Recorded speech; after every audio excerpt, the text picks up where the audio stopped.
Hello guys, আসসালামু আলাইকুম। Welcome to my another blog.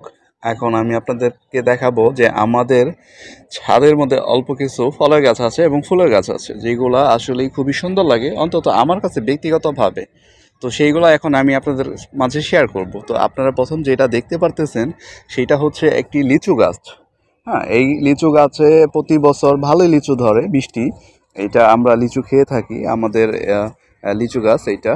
তারপর এইখানে হচ্ছে আরও আপনারা দেখতে পারতেছেন এখানে মরিচ চারা আছে, মরিচ। আর এইখানে আছে, এটা হচ্ছে শিউলি ফুল। যদি এটা ছোট, এখনও বড় হয় না, বড় হইলে হ্যাঁ শিউলি ফুল ধরবে, অনেক সুগন্ধিযুক্ত ফুল। আর এটা হচ্ছে একটা ছোট জাম্বুরা গাছ, যেটা আমাদের বড় গাছ থেকে চারা হয়েছে জাম্বুরা খাওয়ার পর। আর এই পাশে আছে ছোট মরিচ গাছ। আর হ্যাঁ, যেটা আপনাদেরকে এখন দেখাবো সেটা হচ্ছে এটি একটি পেয়ারা গাছ। এটি একটি থাই পেয়ারা ছিল, এখন দুর্ভাগ্যবশত কেন ছোট হয়ে গেছে আসলে জানি না আমরা। এটা এর থেকে আরও বড় হয়। তারপর এই পাশে আছে এইটা মিষ্টি, হ্যাঁ মিষ্টি পেয়ারা। আর এই পাশে দেখতে পারতেছেন যে এটা আম গাছ, এটার নাম হলো আম্রপালি। এই গাছ থেকে আমরা প্রতি বছর 20 থেকে 25 কেজির মতো আম পেয়ে থাকি এবং সেটা খুবই মিষ্টি। কিন্তু গাইস, একটা লক্ষণীয় বিষয় সেটা হচ্ছে এইটা যখন কাঁচা থাকে তখন আসলে খাওয়া যায় না, অনেক টক থাকে। তো এই পাশে আরও দেখতে পারতেছেন যে পেয়ারা গাছ আছে আপনারা। এই পাশে আছে জাম্বুরা গাছ। তো জাম্বুরা গাছটা, এটা একটা থাই জাম্বুরা, এখন নাই যদিও, এটা অনেক বড় বড় হয় জাম্বুরা। আর এই পাশে হচ্ছে লেবু গাছ। এটা এই বড় লেবু, অনেক বড় যে একটা লেবু, আমার যদিও নামটা মনে নেই, কিন্তু অনেক বড় লেবু এটা। আর এই পাশে আছে পেয়ারা গাছ, এটি একটি চারা কলম পেয়ারা।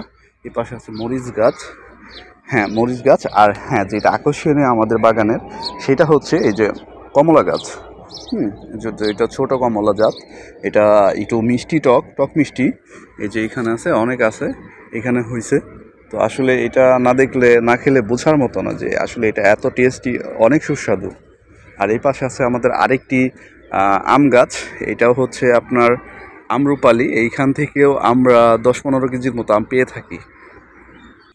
এখন আমি আপনাদেরকে কিছু ফুলের চারা দেখাবো, যেটা আমাদের অল্প কিছু সংখ্যক ফুলের চারা আমাদের ছাদের মধ্যে আমরা লাগিয়েছি। এখন যদি আমার বাবা এটা কেটে ফেলছে, এটা হচ্ছে আপনার গোলাপ গাছ, গোলাপ ফুল যেটা বলে, গোলাপ ফুল। এটা কি ফুল সরি আমার নাম মনে নেই, অনেক সুন্দর।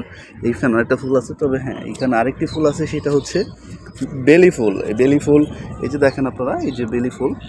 তো বেলি ফুলটা এখনও বড় হয় নাই। আর এই পাশে আছে একটি ড্রাগন ফল, ড্রাগন ফল এখনও ধরে নাই। এটা ড্রাগন ফল যখন বড় হবে তখন ড্রাগন ফল ধরবে। আর এই পাশে দেখতে পাচ্ছেন এটা একটা নদীর মতো, নদী বলতে বলা যায় না, এটা বিল বলে, যেটা বিল। এটি পানি শুকিয়ে যাবে, মেবি আর 1 মাসের মতো পানি থাকবে।